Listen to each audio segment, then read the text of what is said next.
Namaste. Let us begin with a prayer. Om Sahana Vavato Sahanau Bhunakto Sahaviryan Karavavahai Tejasvinavadhitamastu ma vidvishavahai. Om Shanti Shanti Shanti.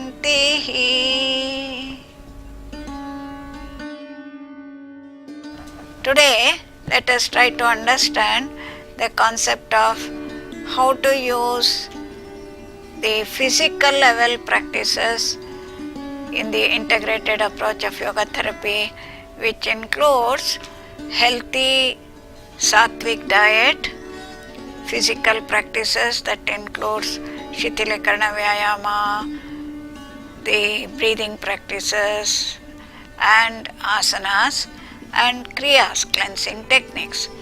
In this session, let us try to understand how we can understand the whole concept of a healthy body as understood by physical fitness trainers, by exercise physiology, and by the Eastern scientists, by the asana physiology. We all know that health is not just mere absence of disease, but it is a positive wellness at the physical, mental, social, and spiritual level. Observe this definition.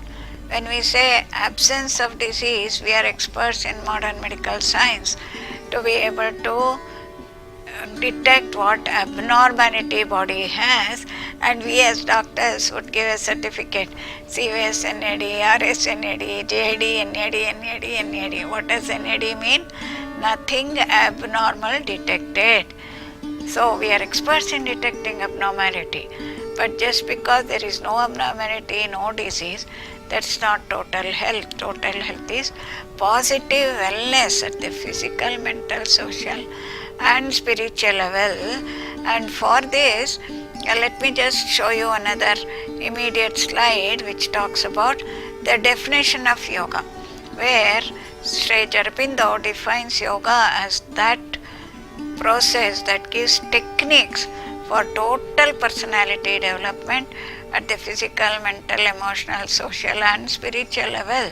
It appears as if WHO has taken the definition from Yoga Masters, which is 5000 years old science.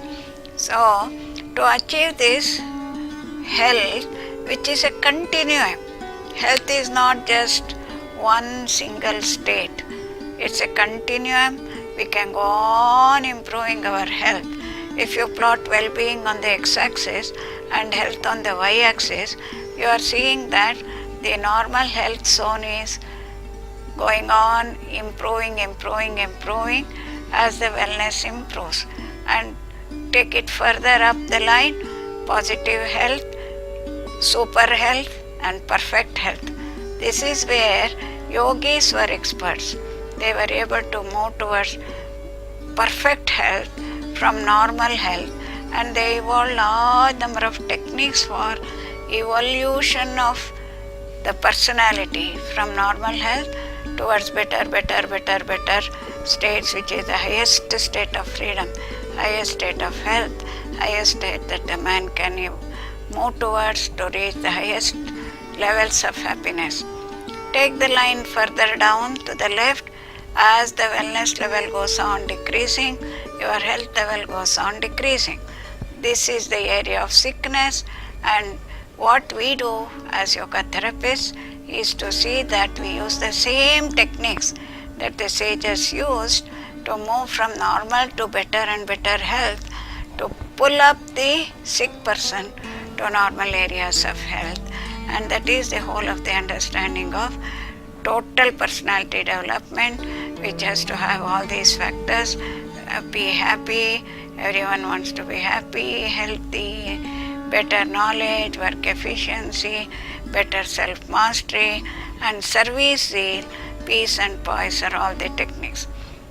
Let us today understand the concept of total positive physical health, where we talk about physical health means the first thing that we all think of is better fitness. Better fitness to do muscular activity, to be able to run, jog, jump, weightlift, do a lot of physically strenuous activities.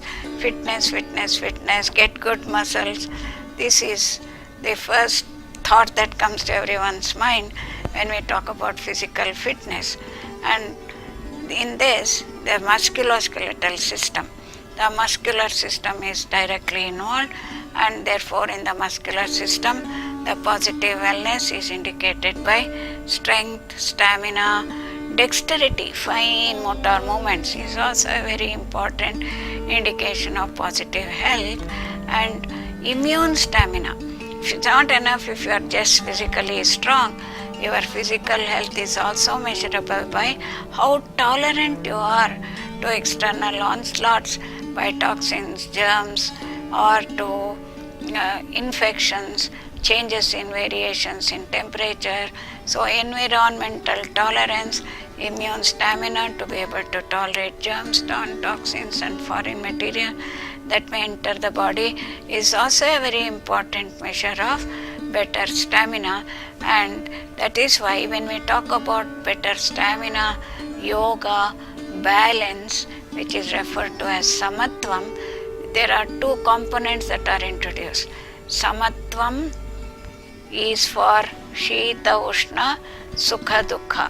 Shita Ushna refers to temperature changes in the environment. Temperature changes, humidity changes, atmospheric pollution changes, atmospheric germ count changes, atmospheric oxygen level changes. To this, how you are able to adapt, accept and quickly change your physiology is the external health indicators. Internally, of course, mind level, sukha dukkha, to be able to cope up with challenging situations of life which can cause unhappiness, etc.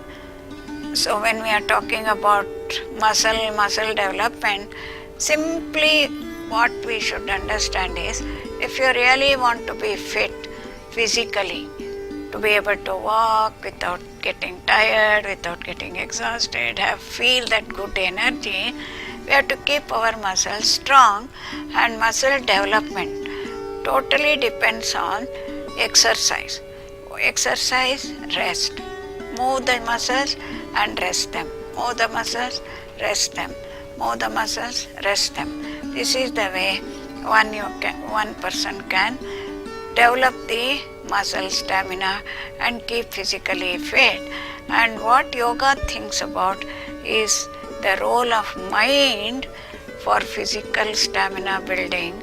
And yoga basically is for mastery over the modifications of the mind, or as we call it, mastery over the monkey mind.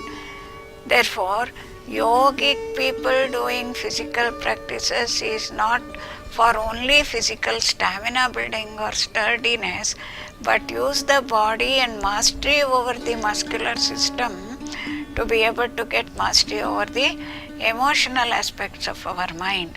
Emotions is the most difficult thing to control, and how to get this mastery again?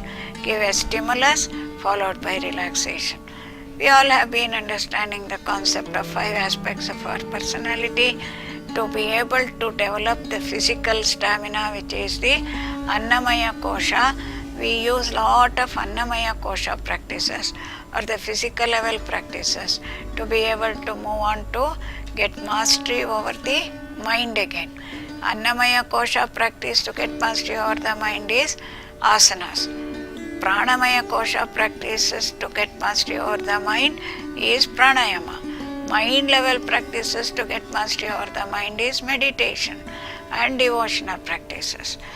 Vijnanamaya Kosha practices to get mastery over the mind is the happiness analysis and notional correction, all helping person to move towards the total state of mind, total state of yoga, in which Patanjali gives 8 steps, 8 limbs and physical practices, the asanas, form the third limb, and the objective of doing physical postures or asanas is also the physical gain also, that the joints get loosened up, flexibility improves, muscle stiffness comes down, and stamina builds up.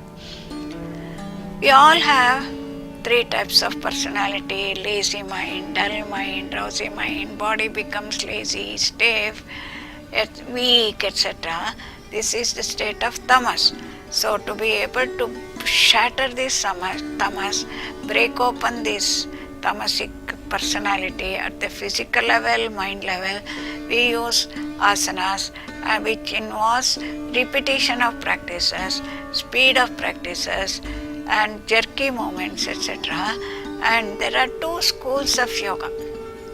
One is the Hatha Yoga, where we do a lot of dynamic practices, repetitions, stretch, hold, etc., which helps in removing the dullness, laziness, locked up state, and opens up and helps us to go into a state of ease, effortlessness, freedom. Body becomes more smooth and relaxed, and then the expressed mind has to be now brought from rajas to sattva. For that we have to do relaxing type of asanas. So relaxing type of asanas involve gentle stretches followed by relaxation. Slowness, maintenance are the features of this, and we can call this as Patanjali Yoga, which shatters both tamas and rajas and helps in moving towards sattva. So moving from tamas to rajas and rajas to sattva, we use dynamic practices, then slow practices, and go on to practice the asanas in a systematic way. Yogasanas can be classified in various ways. It can be classified as standing asanas, sitting asanas, pranasana, supinasanas, or relaxing asanas, meditative asanas, cultural asanas. So relaxing practices are the shavasana, makarasana, meditative practices, example Vajrasana, Sukhasana, Swastikasana.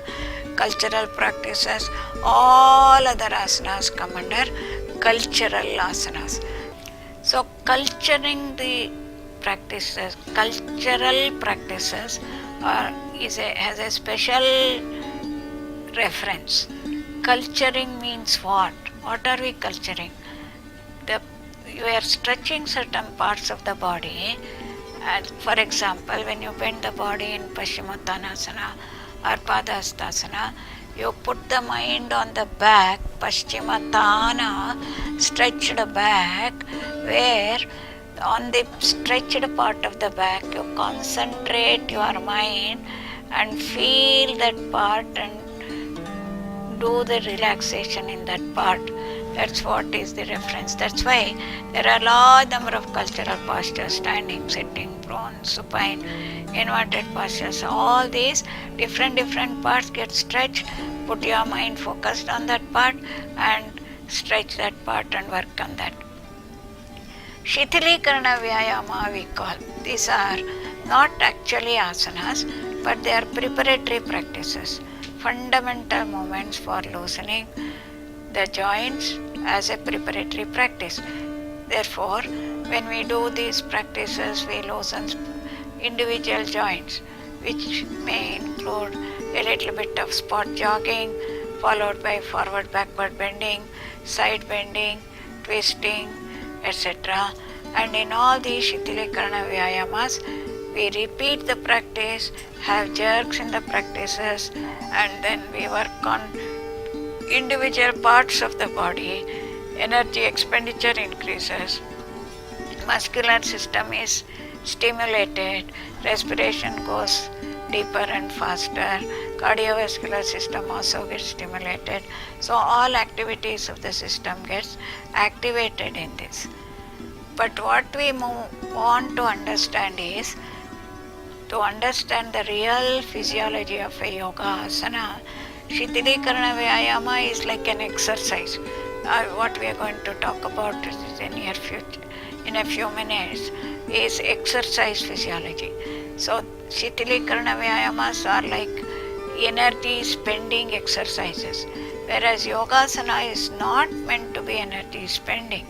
Very clearly Patanjali defines Yogasanas as Sthira Sukham Asanam.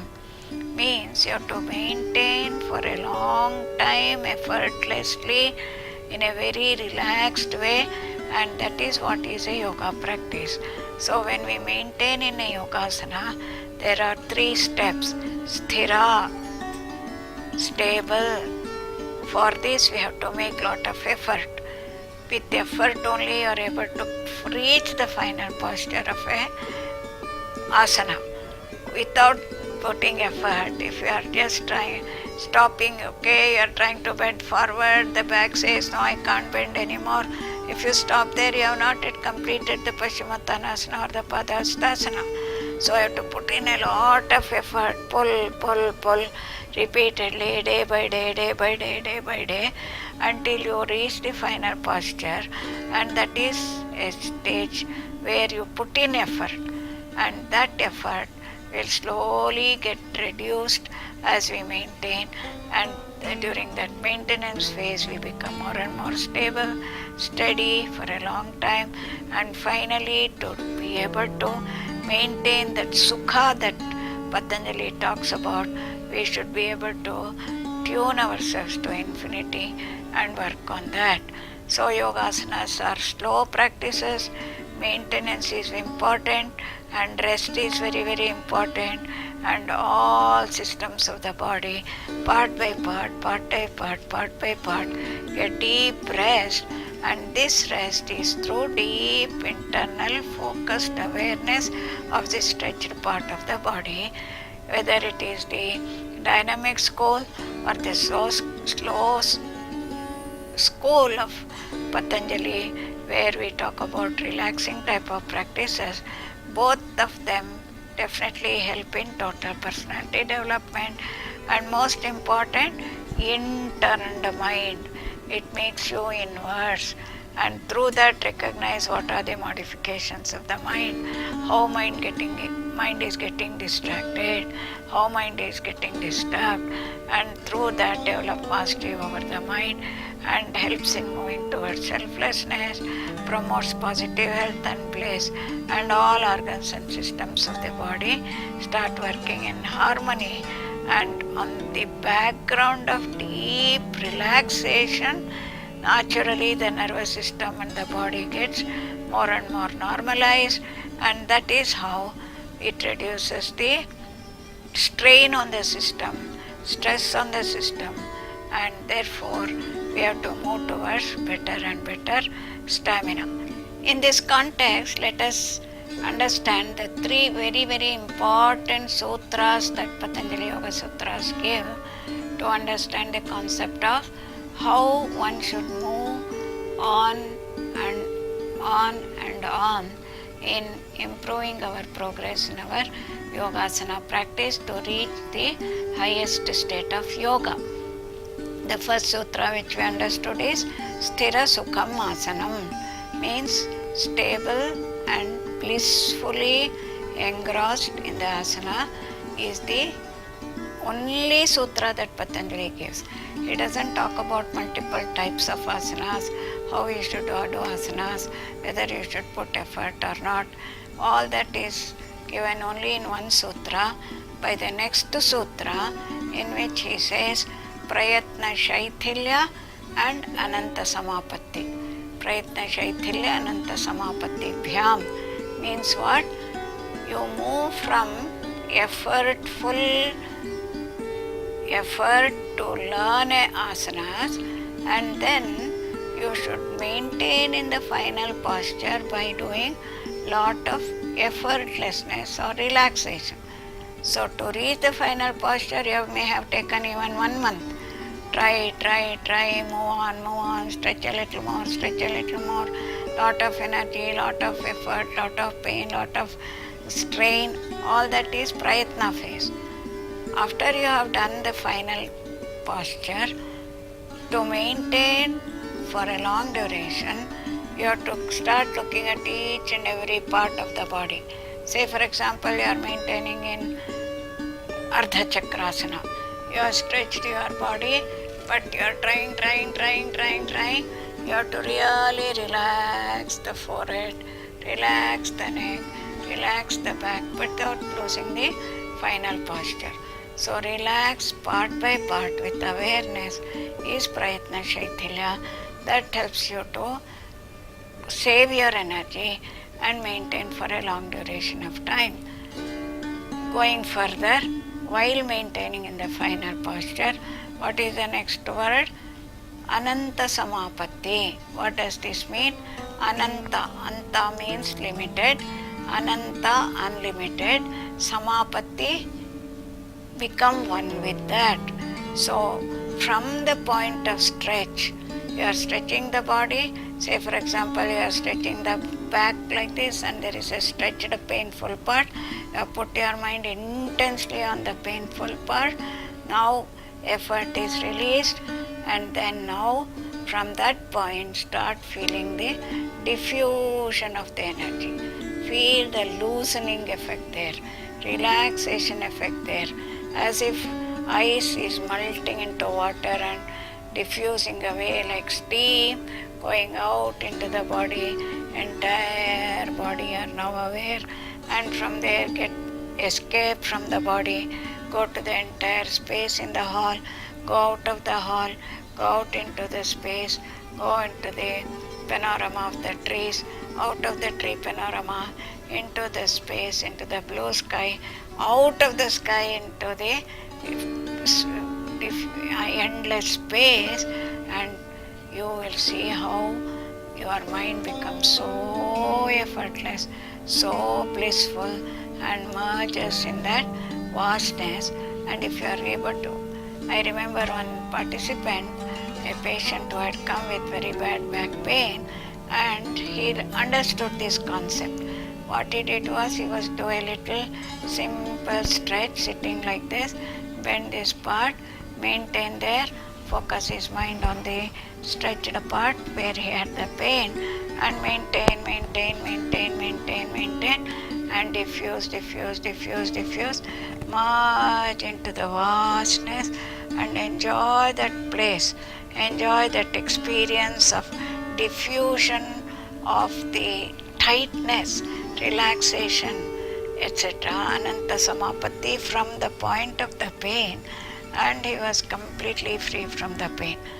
This is how we apply this concept of Ananta Samapatti even in therapeutic situation. Ananta Samapatti, and then the next sutra is even more deeper, where Patanjali says, Tato Dvandva Anabhighataha. You merge yourself in that universal consciousness, forgetting your body. You started with the stretched physical part of the body where your mind was focused. Now defocus, expand, and you forget yourself, get lost in that expanded awareness. And what is that?